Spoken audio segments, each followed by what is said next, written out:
प्रणाम मित्रों। तो चलिए आज हम लोग बीबीएम के यूजी तृतीय सेमेस्टर से संबंधित एक प्रश्न की चर्चा करते हैं। प्रश्न है, छायावादी कवि जयशंकर प्रसाद मूलतः सौंदर्य और प्रेम के कवि हैं और उनका कवि भक्ति छोड़कर आत्मचेतना के गौरव से महिमान्वित है। प्रमाणित करें, अर्थात किस प्रकार जयशंकर प्रसाद जी सौंदर्य और प्रेम के कवि हैं, इसे हमें प्रमाणित करना है। हिंदी काव्य की वह धारा जिसमें स्थिर रूपात्मक चित्रणों के स्थान पर सूक्ष्म भावनाओं प्रतिमाओं को व्यक्तिगत रुचि विशेष के परिवेश में सुसज्जित करने में कवियों ने अपनी निर्भय कल्पना का उन्मुक्त उपयोग किया है।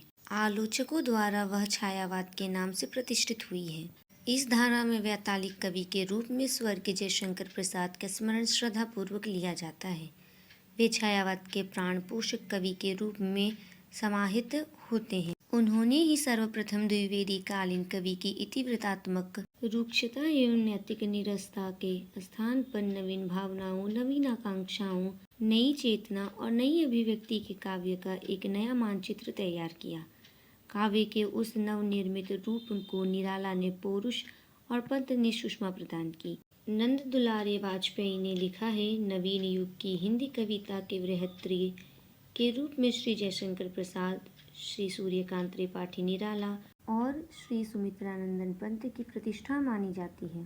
इसमें ऐतिहासिक दृष्टि से जयशंकर प्रसाद का कार्य सबसे अधिक विशेषतया समन्वित है। उन्होंने कविता के विषय को सबसे प्रथम रसमयी बनाया और कल्पना और सौंदर्य के नए स्पष्ट कराए। इनके पूर्व के हिंदी कवि प्राचीन श्रृंगार कवियों के वर्णन से इतना भयभीत हो गए थे कि वे उसे स्पष्ट करने में ही संकोच मानने लगे थे।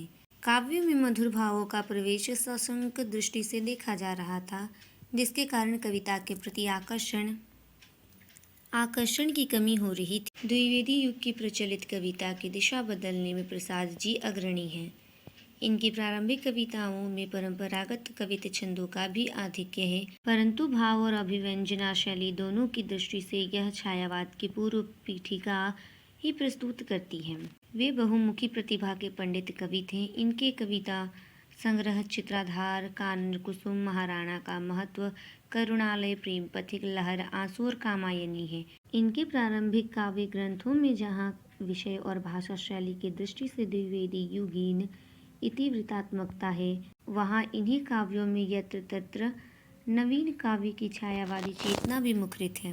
परंतु जिन्हें कविता संग्रहों ने प्रसाद जी को अग्रगण्य छायावादी कवि के रूप में प्रतिष्ठित किया, वे आंसू, लहर और कामायनी है। प्रसाद जी की प्रतिभा ने छायावादी काव्य को कामायनी की अंतिम और सर्वश्रेष्ठ भेंट दी है। प्रसाद के काव्यों में प्रेम, करुणा और सौंदर्य के भीतर से हम जीवन और प्रकृति का चित्र देखते हैं। वे भारतीय संस्कृति के प्रकांड पंडित थे तथा उस पर उनकी अमिट आस्था थी। अतः देश प्रेम के साथ साथ आर्य गौरव की भावना भी इनकी कविताओं में विद्यमान है। उनका देश प्रेम एक बौद्धिक वस्तु मात्र नहीं था, उसमें उनकी आत्मा का भाव मिला हुआ है। भारत के प्राचीन गौरव का गान कवि ने बड़े सुंदर शब्दों में किया है। प्रसाद जी का प्राचीन भारत वही है जो संसार का सर्वश्रेष्ठ सभ्य देश है, जहाँ के विद्वानों ने सर्वप्रथम प्रभात के दर्शन किए हैं। प्रसाद जी ने भारतीय संस्कृति के आध्यात्मिक व्याख्या अपनी सर्वश्रेष्ठ कृति कामायनी में की है, किंतु भारतीय संस्कृति की दिव्य उपलब्धियों का मार्मिक उल्लेख उनके नाटकों में प्राप्त गीतों से मिलता है। इन उद्बोधन एवं जागरण के गीतों में कवि ने न केवल भारत के युवकों के समक्ष स्वतंत्रता का आह्वान किया है, अपितु उन्हें भारत के अतीतकालीन सांस्कृतिक एवं आध्यात्मिक उत्कर्ष से परिचित कराया है।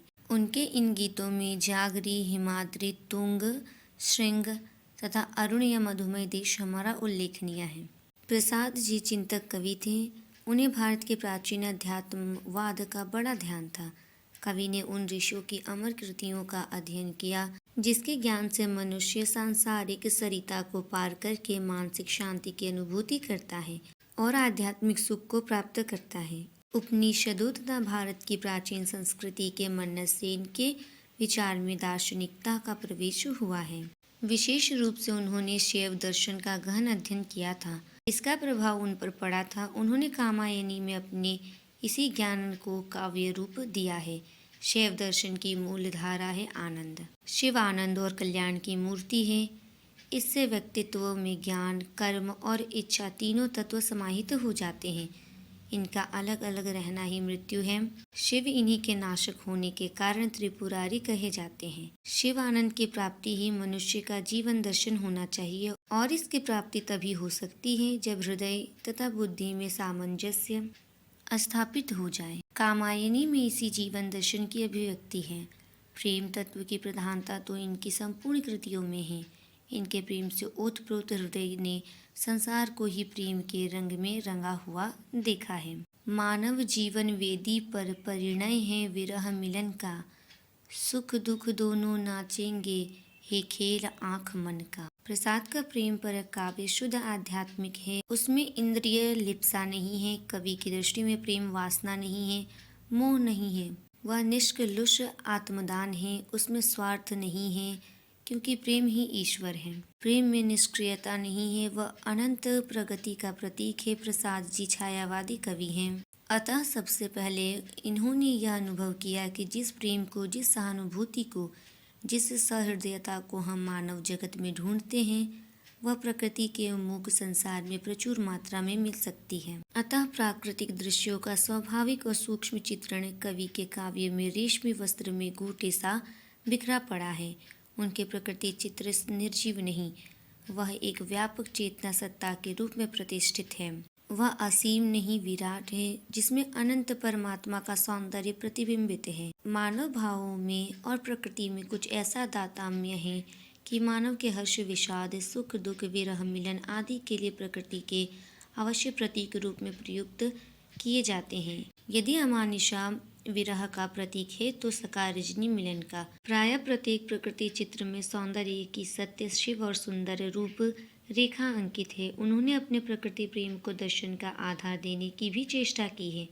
वे कहते हैं, साहित्य में विश्व सुंदरी प्रकृति में चेतना का आरोप संस्कृत वाड्मयी से प्रचुरता से उपलब्ध होता है। यह प्रकृति अथवा शक्ति का रहस्यवाद सौंदर्य लहरी के शरीत्व संभोग का अनुकरण मात्र है।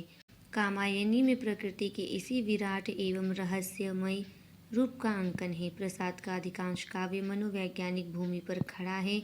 वे अशरीर और अमूर्त भावों और विचारों के कवि हैं। इनके काव्य में जो सौंदर्य का वर्णन हुआ है उसमें प्रेमिका का नखशिख वर्णन भी है, परंतु उसके अंगों का वर्णन मात्र न होकर कल्पना विलास है। युद्ध मानव सौंदर्य का चित्रण कामायनी में हुआ है।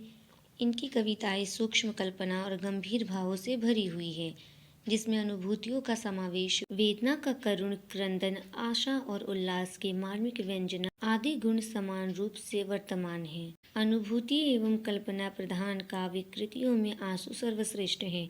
इसमें 124 छंद है। इन छंदों में वेदना, पीड़ा और मधुर भाव का चित्रवत अभिव्यंजन है। विप्रलंभ काव्य के अंतर्गत आंसू के संबंध में जितनी सुंदर सुरम्य कल्पनाएं संभव है उनका उसमें समाहार है। आंसू में कवि ने आध्यात्मिक और सौंदर्यनिष्ठ असंतोष को प्रकट कर काव्य में चीरमंगल का संदेश दिया है। कवि की दृष्टि में दुख का कारण है मन में संकल्प का अभाव। सुख दुख को मन का खेल समझकर समभाव बने रहने में ही मनुष्य मन का कल्याण है। इस प्रकार प्रसाद ने जगत के सुख दुख प्रधान व्यक्तित्व के ऊपर आत्मा के मांगलिक आनंदवाद की प्रतिष्ठा की है और यही इनके संपूर्ण काव्य की चेतना है। यहीं पर यह प्रश्न समाप्त होता है। धन्यवाद।